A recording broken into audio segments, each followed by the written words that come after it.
When it comes to closing dates, so closing dates are funny things. There's a lot of buyers who don't like closing dates. And one reason for that is because they don't want to miss out on the opportunity of securing their dream home. So it's understandable. So we do sometimes have buyers tell us that if it's going to a closing date that they won't offer. And if they choose not to, that's fine. We also then need to question is how serious a buyer they are and how much they like this home if they choose not to. But I do understand how daunting for a lot of people closing dates are. One of the reasons why we do set closing dates is because it's one of the fairest ways for all buyers to get an opportunity to make an offer on the home. If there is, 2, 3, 4, 5 buyers who are all interested in the property, then it would be wrong for us to basically go back and forth between buyers, getting them to bid up and bid up. We don't agree with telling buyers what the top offer is. So, and I'm sure that, no other buyer would like for another buyer to know what their offer is so that we can then get them outbid. We always act with integrity. So for us, when it comes to a closing date, we feel that's the fairest way. My advice is when you are at a closing date is take a few things into consideration.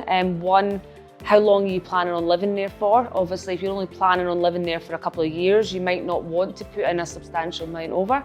But actually, if you're planning on living there for the next 5, 10 years, or it's your forever home, then you might want to put in more in order to secure it. Also take into consideration what work you might want to do to the property. Obviously, financially, you need to make sure that it works for you as well.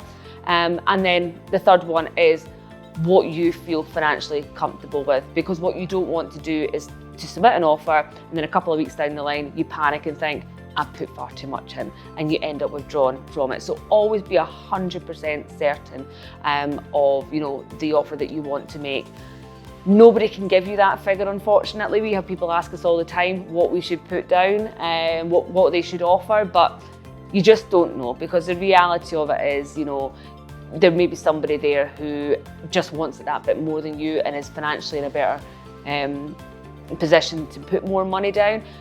But then the flip side of that is it also doesn't come down to money at all times as well. Sometimes it's about that person's position. So if that person is a cash buyer and the seller needs to move quickly and therefore there's not a mortgage involved, then that could be more appealing. It could be that somebody has sold their property and completely sold and therefore there's no chain. That could be more appealing.